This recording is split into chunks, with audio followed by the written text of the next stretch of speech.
On today's video, James Byrne was one of the original Scientology Sea Organization members that joined in 1967.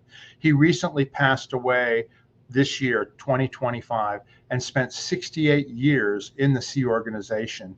Janis remembers him very well, and we're going to share some photographs of his history in the Sea Organization and talk about him with our guest, April Hall, who's also joining us and is going to talk about James Byrne. We're also going to talk about the flood that happened at the base at Gilman Hot Springs in 1990 that wiped out the base and caused everybody to be put into liability.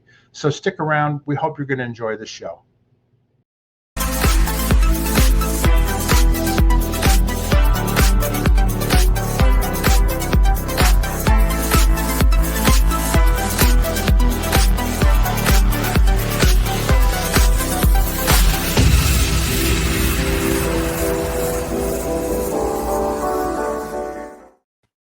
Hello, everybody. Welcome to our channel, Scientology Peeling the Onion. My name is Mark Fisher. We're with my co-host, Janis Gillham Grady, and we have a special guest, April Hall. How you doing, April and Janis? Hi. G'day, everybody. Good. Nice to have you here, April. Thank you. Thank you for we just had inviting me. April here in Las Vegas last week, for my birthday around, that time. And we had a good time during that. I really appreciated you and your friends coming, to visit. April is always fun. April's always fun to have around. Absolutely. Yeah, absolutely. I fall behind on my work when April's here. Yeah, for those that don't know, we've done a couple of interviews with April, and April was a former Commodore's messenger, and she was in the Sea Org at Gilman Hot Springs, the secret base, for many years, and she's been out for some time and been speaking out lately. So anyway, we're always glad to have April here. But Janis, why don't you go ahead and tell everybody about the show that we're doing today? Yeah, today we're going to talk about an old friend of mine. I remember him as Lieutenant James Byrne. I don't know if he was still a lieutenant or if he got promoted to lieutenant commander or anything like that. But when I left, he was always, for years, he was always a lieutenant. Anyway, sadly, I got notified from two different people that James had passed away, and there had been a celebration of life for him held at the AOLA, Advanced Organization in Los Angeles, on the 29th of June. So I was actually very happy to hear there was an acknowledgement of his life with people attending that. And I wanted to have a few words about him because I've known him since I was 10 years old. And I know, and April knew him also later on in years. So I knew him when I was 9. Oh, when you were 9, okay. Yeah, that's when we did that tour. I was 9 years old. I was just turning 10. Okay, so that's when in the cadet org, the cadets in Los Angeles in the early 70s got to do a ship tour of either Boulevard or the Excalibur in the San Pedro Harbor out of Los Angeles. So that's when April met James, because he did that tour for you guys. Is that correct? He was at the ship. Okay. He kind of did the tour once we got on the ship, but we were taken there by somebody else, and I don't even remember who it was. Okay. All right. Well, I first met James. I was going to say, Janis, let me just show a photograph of what he looks like so people can see who we're talking about. That's him right there with LRH, right, in the white shirt? Yep. Yes, that is. That's how he looked when I saw him. Yep. And that yellow jacket, that must be John Horwich, because I used to call John Horwich Bubbles because he wore a big yellow jacket. I remember that.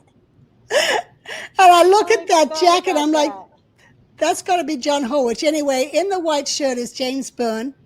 And then there's L. Ron Hubbard, who is known as the Commodore in the Sea Org, talking to him.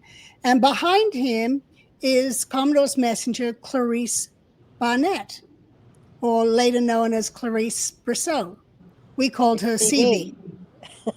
And that's actually Shelley Miscavige's older sister. Right. So Right. anyway, that was on the ship on the promenade deck, and that's James Byrne. So that's who we're talking about. And I first met James when I arrived at St. Hill in 1966.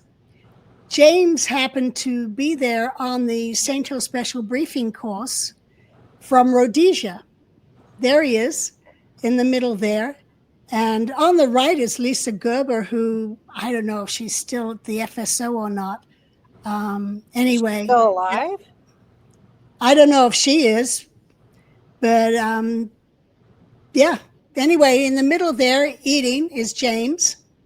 And James, the way I met James was the students at that time would go and find their own PCs, their own pre-class to audit. And I had just finished grade 0 with Jo Thomas, who was a friend of my parents from Australia, but she still needed to do some further training before she could audit anyone on grade 1. So James needed a PC. So James came, he talked to my mom, and my mom said, sure, you can take Janis into session and do her grades. So James, after school, every day I would go to St. Hill on the bus after school, and I'd meet James at St. Hill, and he lived in the attic of a little house in East Grinstead. Oh, wow. And he would drive me in his little car into East Grinstead, and we'd go up into the attic, and there'd be a table set up with chairs. And I mean, in this day and age, I would never dream of sending a 10-year-old off with a man into an attic. But this was 1966. You felt safe, and James was a wonderful, safe person that I felt. Anyway, we'd go there every day, and he'd audit me on my grades 1. And then when I finished that, we did grade 2, 3, 4, and 4. And so that's how I got to know James. And then he disappeared from St. Hill. And I found this photograph, which is a bunch of the students and staff at St. Hill seeing him off in the front there with the handbag over her arm like the Queen holds hers is Delwyn Sanderson, who was from Australia, and I knew Delwyn and her family in Australia. And she ended up getting married to James. And when I showed up on the Royal Scotsman, there was James and Delwyn. I didn't know that disappeared to the Sea Org. Ah. Yeah. So I showed up on the ship in 1968, and James actually was over on the Avon River at that time with my mother, but Delwyn was over on the Scotsman. Anyway, it was good to see an old friend. And then we got assigned liability, the ship. The ship got assigned a condition of liability because basically the crew on board didn't know what they were doing, and we got into a wreck, which I've explained in another video. And so James was one of the officers that was sent over to the Scotsman to help get us trained. And so we sail off around Spain on the Liability cruise with James as one of the officers. And here's James on the right with the hat on and the chin strap. And this was during the Liability cruise. We'd gone to do some rowing exercises, drills. And we were off the coast of Spain, and a storm picked up while we were in the lifeboats trying to go do little missions without going ashore. One was to draw a picture of a landscape, and one was to dive to the bottom of the bay and pick up some seaweed, and just little things like that, and then come back to the ship. And so James was on one of those boats, and a storm picked up, and the current was going in, and the next thing you know, we got 3 lifeboats, and we didn't have engines on these lifeboats. They were all with oars. Oh. And anyway, and James was the coxswain of one of those boats, and we end up washed ashore. So here we are in Spain under the dictatorship of Franco with no passports and no money. And we only had 2 people that spoke a few words each of Spanish. It was Joan Robertson, who was married to Captain Bill. Captain Bill was back on the ship. And Candy Swanson, who happened to be my tutor at the time. Anyway, those were the only people that even knew, to say gracias or, a few words like that. So anyway, here we are, stranded. And there's James again on the left. And the police show up, and the Commandante shows up. And, we're all basically put under arrest and under guard. I ended up, wandering off with Claire Popham, and we go up some stairs up the side of a cliff, only to be faced with a rifle and march down the hill again back to our group. Anyway, so James was with us, and they decide that they're going to send us back to the ship. So they take us under guard in these trucks, open air trucks. We all were in these trucks, freezing cold with no food, and taken down to a fishing village. And then we're put onto a fishing boat. So James is up on the bridge, and the rest of us are all made to stay downstairs. And the fishing boat gets closer and closer, and it is just rocking and rolling up there to the point that we're downstairs in this diesel smelling room that I went to sleep, and when I woke up, I threw up all over Sue Pomeroy's foot. And then I tried to go outside to kind of not be seasick.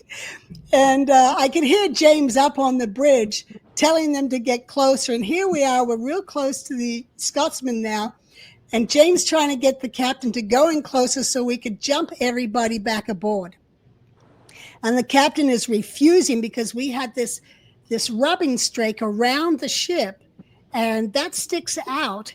And the fishing boat, if it caught underneath that, it would have capsized with all of us on board. So the captain's refusing to get close. And James like, no, we've got to get everybody off. And I'm even thinking, if we get off here, how do we get our lifeboats, which are still back ashore? Anyway, the captain finally refused and kicked James off the bridge and turned around and took us back into shore. Sounds like it was a good thing. Yeah, it was. So now they're like, what are we going to do with them? So it was the off season, so they put us in a restaurant, and we all slept with our heads on the table or on the cold tile floor. And then in the morning, they sent buses to pick us up, take us back to our lifeboats. And then, then we managed to push off and get back to the ship. So that was a big adventure with James, and a very good learning point for many people. Boy, it's amazing they let you do that. Well, yeah, there's too many of us to put in jail. You never know. You never know. Yeah, there's probably about 40 of us, I've been to Spain a couple times, and the first time I went, we didn't have the international license, and we didn't know we were supposed to. They rented us the car and told us, oh no, you're fine. And this is in Madrid. They said, oh no, it's fine. And then we get to Barcelona, and the police pull us over and say, you have to have an international license. And they were going to take us down to the station. And the only reason they didn't is a theft happened right there in the park. Somebody grabbed some lady's purse, and they go, well, you go to your hotel and you get your license. Otherwise, next time we see you, we are going to take you to the station. So we're like, oh, wow, we just barely escaped that. Yeah. Well, we did, as Sea Org members, we did have trouble with being arrested in Spain because we had a relay office in Madrid. And that's where Mike Douglas got arrested. We called them the Madrid. They were called the Madrid 8 because we had a relay office there that boxers would come in and they'd get him, and then they would sort through it and reship them down to the ship. Right. And we were being accused of smuggling chocolates laced with drugs. And wow. Kimmer actually happened to be coming back through Madrid, and she ended up in jail. And she didn't know who all was in jail. So she started singing When the Saints Come Marching In, and she'd hear voices, these other American voices singing the song, so that she could figure out kind of who's here. So anyway, that was the Madrid 8. And then later, Mark, you might remember in the early 80s when my stepfather, Heber Jentz, he was arrested in Spain as part of the International Association of Scientologists. I remember that. Yeah. Bless you. So there's been issues with Scientology and Spain, and Hubbard had issues with them getting kicked out and that type of thing. Anyway, so here we were on the Liability cruise, stranded, and James was one of the officers that took charge and was part of being in charge of everyone doing drills and getting to know how to navigate and that type of thing. And then here's another picture of him. There's James on the left, and on the right is Baron Berez. And if you look directly down the center from an angle, that's Otto Roos back there. So these were three key officers at this time who had all served with Hubbard on the Avon River, doing mission at a time and so forth. I didn't know. Anyway, Baron, Baron was the ethics officer who was known for. He first started off walking around with a mace. It was on a stick with a chain, and then it was a ball with spikes coming out of it. And he would just kind of swing that around to give himself some sort of false ethics presence. And then he changed that to a stick, a baton.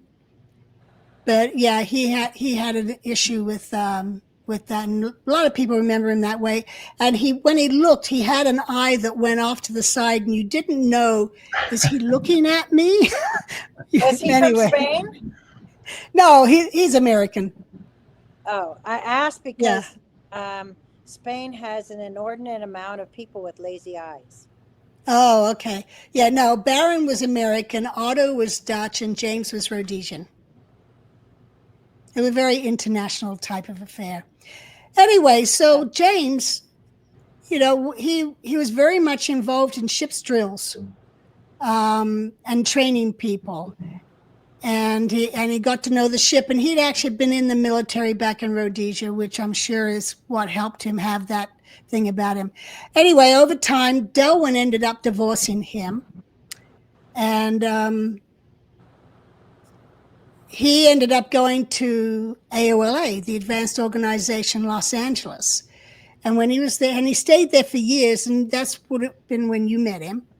And he married Enid. I don't know Enid Byrne, yeah. Yeah, I don't know what her name was, what her maiden name was, but she was the registrar for AOLA for years and years. Everyone knew her. Everybody. Wonderful lady. Yeah. Yeah, it was her and Mike Silverman. They were the two main registrars at AOLA for years and years and years and years. Right. Anyway, so James was down at AO for a long time, and then he came back to the ship, and the Apollo, the Royal Scotsman, had done a name change, was now the Apollo. Anyway, there's James there talking to Hubbard, and he was involved in ship's training drills. And anyway, so life went on. James was always around here and there doing missions. He was very much trusted by Hubbard to give him assignments, and James always got them done. And then I didn't see much of James after that for a long time, until we got the free winds. In 1988, my husband, Paul, had run a mission that obtained the free winds, and Paul had worked on getting it manned up and getting a captain located and extracted. And now we were putting it through renovations and we had to get ready for the maiden voyage. And there was a lot of work still to be done, and it wasn't thought it would get done in time for the maiden voyage in June of 1988. So I was assigned as the mission in charge to go and pull off the maiden voyage. And I had probably about 12 missionaries underneath me. We're all responsible for different areas. Mickey Lipton was over personnel. Tom Martiniano was responsible for tech, and James Byrne was responsible for the training of the crew. So we would do musters every day and drills with James, and he'd have them doing lifeboat drills and a fire drill or a collision course drill and different things like that. And he always made it fun. There's actually a funny story when we all of us missionaries would all meet together and have our meals together, and there was a table, and we'd take our officers' hats off and put them on that table. And one day it was after lunch and we were going up for a muster, and James just grabbed a hat. Normally he wore an officer's hat, but he grabbed a petty officer hat that was sitting on the table. He didn't even look. He just grabbed a hat and put it on his head and went up to muster. And I go over and he'd been there and he'd been doing drills with the crew and so forth. And I'm kind of snickering to the side about his hat. And then the drills end and I go over, I said, James, you better look at your hat. And he takes it off and he starts laughing and puts it back on. And then he goes back out in front of the crew and is like, how many of you noticed there was something wrong with my hat? And some people put their hand up, some don't. And and then he's like, well, flunk for not noticing I had the wrong hat on. And he was acting as if it was one of his observation drills. Oh. But it was just funny things like that. And we'd have some good laughs together. Anyway, so that's my story on James. Oh, and then later on, so that was 88 when we did the mission to pull off the maiden voyage. And James his job was to get everyone ship trained and, know what they're supposed to do with their eyes closed. Anyway, and then 2 years later, in 1990, in August, right around this time, we had the big flood at the Gold Base on the 11th of August. And 1990. Yeah, and I remember the very next day, the next morning, mission ops coming down to me and saying, what exactly were the drills and things that you had James Byrne do when you were on the free winds? And so I told them, and next thing I know, Greg Wilhare and James Byrne are fired in on a mission into the Gold Base to assign it a condition of liability. And it was James's job to get everybody drilled and so forth. And the night that Paul and I left was the night that Greg and James Byrne called a drill to the base. It was like all hands and woke everybody up out at Kirby and Devonshire, and buses were sent and everyone climbed aboard and went back into the base at 11 o'clock at night to do a stupid drill to show that if there was a fire, they could get there in time. No, the place would have burnt down if they come in from Kirby and Devonshire. But so April, I think you were there for that James Byrne mission because I left the next day. Yeah, I was there. Me too. I left too. I remember that drill. But also, I'm sure all of us remember where we were when the flood happened. Oh, yeah. Where were you, Mark? Actually, I was in OGH laying down to get sessionable for, a nap. I was taking a nap. And then next thing I knew, security was coming in to get everybody out because there had been a flood. And then I went down to the sports fields because that's where I was working. And there was just this massive amount of earth and water moving across the sports fields. And I just ran in there. Unreal. Yeah. I was on my motorbike at the time, and I rode down to the G's. I rode down the G's looking for someone. God, when I see this, I know. And then I see this flood of water coming across, and I got on my bike again and got behind the nearest bush I could find. And I just stayed there behind this bush with this wind and the water's flooding around me. And then I got the hell out of Dodge and got down to MCI. And Oh, wow. yeah, because it was so dangerous out there. And it was amazing because there was some crew that went there and were trying it. The walls, the gate and fence started moving, and they were out there trying to stop it from going into the G's. Yeah, I mean, it was saw insane. what's his face's interview about that. He Jackson's? gone out there. No, Matt Pesh. Jim Morton. Who? Oh, Jim Morton. Jim Mortland. Yeah. Yeah. Because I was working with Jim Mortland at the time. I was coming out of the garage because I was doing renovations. That's why I was in motor pool a lot. I was doing the renovations and electrical on motor pool's office that was in the part of the garage where Mark was on the scissor lift before he left. Right. Up front, yeah. And nobody knew I was back there. I was behind everything when everything happened with Mark. But anyway, I came out of that, and all of a sudden it was like on top of my head, all this rain and hail. Yeah. It's like bashing down on me, and I quickly ran back in. And then I was like, well, I guess I'm supposed to help do something, because I was doing all the drills for fires. I put the big fireman suit, and I'd run up the hill, and I knew how to use all the equipment, but this was not a fire. So I was like, well, I'm not sure what I'm supposed to do. I didn't drill for this. So I guess it was appropriate that James was drilling us on what to do when he came in. And that drill that he had everybody do, I had a lot of people from the States at that time that would be on the base, and they would rotate. The guys that in the States, they would rotate with the security guards as security guards, and also as lookouts on different points of the property. So if a fire happened or if something happened, boom, they can respond. So that wasn't so needed. We just didn't know how to handle a flood. And I'll tell you, it flooded again in 93. I have a sweatshirt that says Storm Busters. Ghostbusters was out.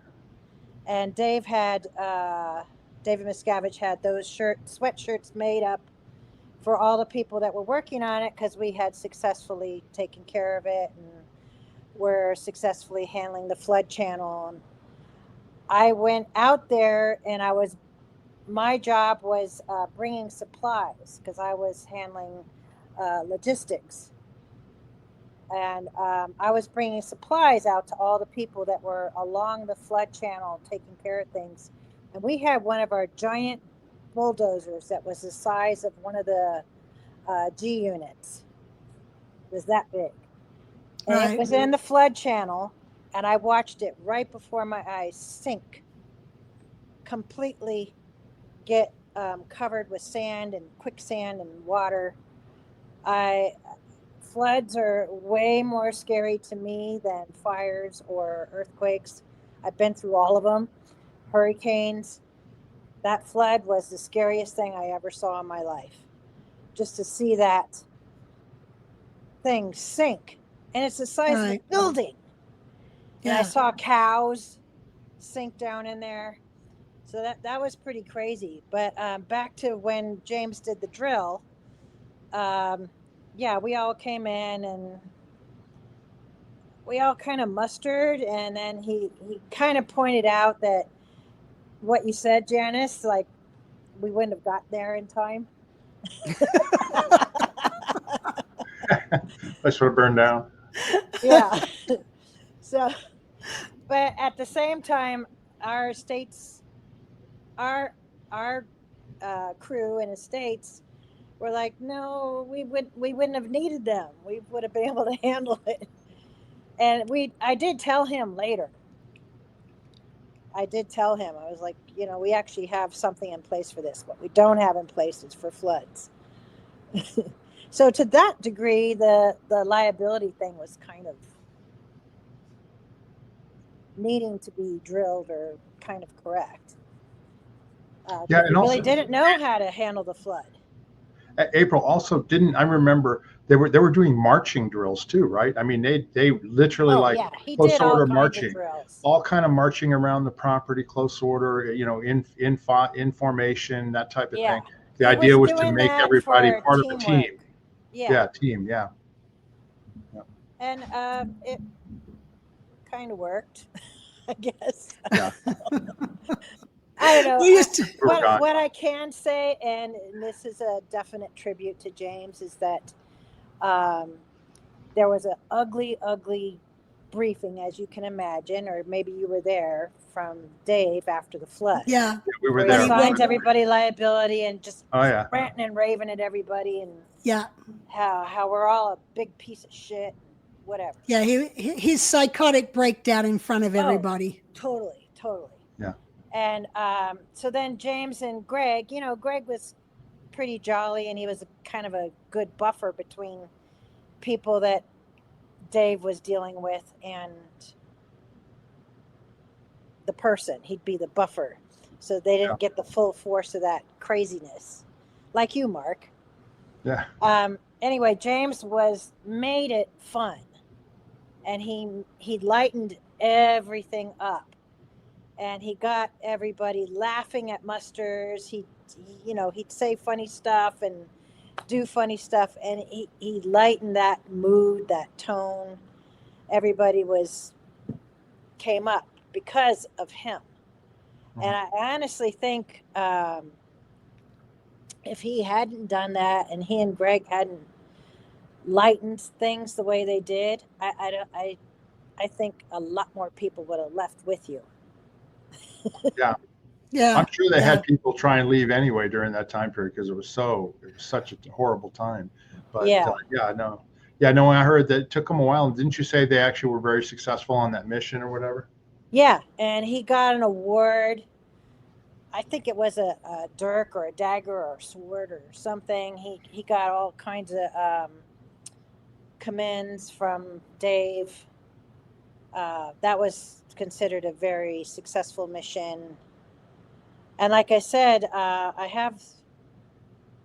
you have a picture of that shirt I was talking about, that sweatshirt, the Storm Busters. Like I said, the crew really did learn how to handle floods. So I guess that's why it was considered so successful. Right. Well, I actually heard that James got a dirk and also a saber awarded to him for his successful missions, because he also again did another mission back to the Free Winds years later, again doing officer training school. He did. And so he put all those drills in, and you bring up the marching. Well, they were marching on the dock, just like we used to march when I was a kid on the dock, and people thought we were crazy. But it was part of officer training and ship drills. Right. Yeah. And then I heard later on that he was down in PAC, and I don't know what had happened, but he was reorganizing the flower gardens and bringing people flowers and planting flowers around the Blue Building. Okay. So I don't know what that was about. Yeah, that's... Well, he'd sign up for. He had to be in his 80s when he passed away. I mean, if he joined the Sea Org, you said in '67, he was one of the original Sea Org members, right, Janis? Yeah, he was, and he was in his early 20s, so he was over 10 years older than me, probably more like 15 years older than me. So yeah, he would be in his 80s. Yeah, and then I was just telling Janis before, I mean, okay, so he joined the Sea Org in 1967, and then, of course, he passed away in 2025, right? That's 68 years in the Sea Organization. And I was going to say that would be one hell of a Sea Org Day bonus, because every Sea Org Day, that's you used to right. get $50 That's right. I forgot for about every that. year you were in the Sea Org. So I figured it up. At 68 years, he would have been getting like a $3,400 bonus that last year. You know what I mean? And he would have gotten a lot of money, in terms of bonuses, if they were still doing that. I don't know if they still were or not. Yeah, but he must have been the longest Sea Org member alive by that time, because Wally Burgess had already passed away, and actively in the Sea Org, because Hannah Eltringham is still alive, and she joined around in the same time as him, and yeah, she's like 80, 82, 83. But yeah. Well, what about Heber? He's still alive, isn't he? Yeah, but Heber didn't join in 67. Heber joined in 73. Oh, I didn't know that. Okay. Yeah. And Heber's in a nursing home. I know. Yeah. And then James's wife, Enid, she passed away years ago, right?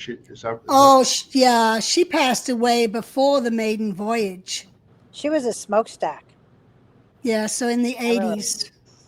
Yeah. Yeah. So her body, I'm sure, when you could see it. Yeah. From the heavy smoking. So James, he was also an auditor at AOLA. Is that what he did too, Janis? Well, he was at one point. I don't know if he was an auditor. But he was a Class 6 auditor. When he was doing my grades, that's when he was working on that. Yeah. And that was back in 67. But then he went off and joined the Sea Org. Yeah, and then of course the crazy thing, all these old-time Sea Org members, Janis, and that you know and April know, like Foster Tompkins. Last we heard, he's working in the mill making furniture, and he's got to be in his 70s. You know what I mean?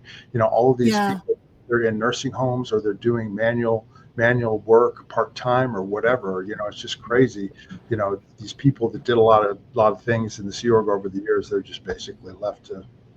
Yeah, but I was pleased to hear that they did have that service for James, because they didn't have it for, many other people. Well, Annie, they didn't have anything for Annie. They didn't have anything for Mary Sue, but they did for Sandra Johnson and now for James. So I was glad to hear that.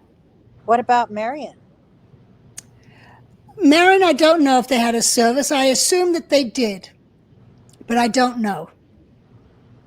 Yeah, and Janis, I mean, was she in PAC as well? I mean, with these people that were away from DM, I don't think that DM would have had services for people. You might be right. These are probably because they were in Los Angeles. Right. And so that they show a little more respect there for each other. Yeah.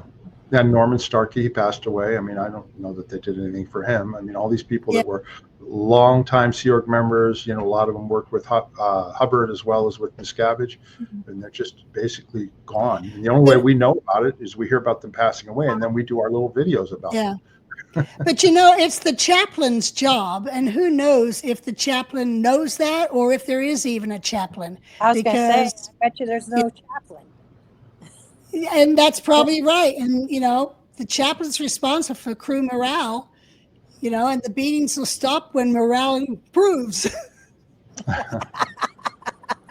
That's exactly right.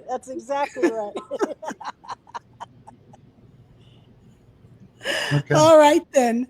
So anyway, I wish James a happy travels, happy trails, whatever. Anyway, goodbye, James, and we wish you good luck in your future. Yeah, absolutely. Yeah, we had no ill will towards James. I mean, and a lot of these people that are still in the Sea Org, that was their choice basically. I mean, he never did anything to me. You know what I mean? When I was in there, and I'm sure people go like, "Oh, how terrible he was." He was not really terrible, as far as I know. Maybe there's people who think differently, and you can comment down below if you've got other stories you'd like to share about James Byrne. But we just thought we would at least let people know, because there's a lot of old-time Sea Org members that watch our channel and stuff that would remember him, and probably public too, that used to be public at AOLA. So. Yep. Exactly. Oh, All right, I then. thought his drills were brilliant, and I thought he was a wonderful person because he definitely made that lighter and better. Yeah. I'm sure hundreds of people stayed because of him. Yeah. I Yeah, definitely you're thought probably about right. leaving. Yeah. Well, Yeah. let's go. So we're going to just go on to our next thing. We're going to talk about Janis's complete liquid multivitamins. I've been taking them daily. You just put them in. I put them in a shot glass, 2 tablespoons or whatever. Take it. It's much easier than swallowing tons of vitamins. There's a link down below. You can click on it and order it from our merchandise shop. And Janis, do you have anything else you want to say about the multivitamins? I take them too, and I actually, every time I take them, I appreciate Paul because he's the one who put the formula together, and I'm glad that I pursued making this. It's And I helping a lot am of too, people. because my spouse I would have to chase around with vitamins. Now we have Yeah, that. it's terrible. Trying to swallow a bunch of pills is not fun. This is so easy. It's peach flavored. Keep it refrigerated. Shake it up. Pour it in a glass, or pour it in a spoon. Take it, and you're done. And then the other product is your magnesium complex, right, Janis? And April, is that what you said you took or you're taking, or what's going on with that? Yeah, I have that every night. Uh-huh. That Yeah. is the complex is so much better out of her 2 products like that to me, because it has less ingredients that can cause you to have runs if you have too much magnesium. Mm-hmm. Yeah, a lot of magnesium products will have citric acid, or mine has citric and malic acid. So in my koala calm, so it doesn't create such loose bowels as a normal calm does. But this one here, it's 8 different magnesiums, and they all hit different things. And it's just pure magnesium. There is no citric acid or malic acid or calcium or pills or tablets, or any gel cases. It's just pure powder, and you just mix it with water or put it in your smoothie, put it in whatever you want, and drink it down. And it's very effective. I Yeah, put and I it in was my gonna, apple juice, and I just have a shot of apple juice with that stirred up in it. There you go. Good. I was gonna. Oh, go ahead. I'm sorry. I was going to mention also. I told you, Janis, I started using Koala Calm at night to go to bed over the last couple of weeks because I was having Charlie horse cramps in my calves when I woke up in the morning from dehydration or whatever. And when I saw it was a lack of magnesium, so it was very easy for me to just drink some of the Koala Calm in a little bit of hot water before I went to bed, and it actually helps me to sleep too. So Janis has got 3 great products: the magnesium complex, Koala Calm, and the liquid multivitamins, and also her joint formula too. Yes, that's right. And I have CalMag, calcium and magnesium, and the plant source minerals. Anyway, you can order these. Just go down below to our merchandise shop, click on that, and you can order it, and Janis will ship it to you anywhere in the U.S. It's great products, and it's definitely great for your health. And as we get older, we definitely need these things. So, Yes. all right, great. All right, I just want to say thank everybody for watching this show. We want you to please subscribe to our channel. Hit that like button, rock slam it, as Janis likes to say, and the notification button, so that way you know whenever we have a show come out. Also, if you have any questions or comments about what we talked about, or James Byrne or whatever, please go down below and we read them, and we will answer them and all that sort of stuff. If you'd like to support our channel, you can buy us a coffee. There's a link in the description.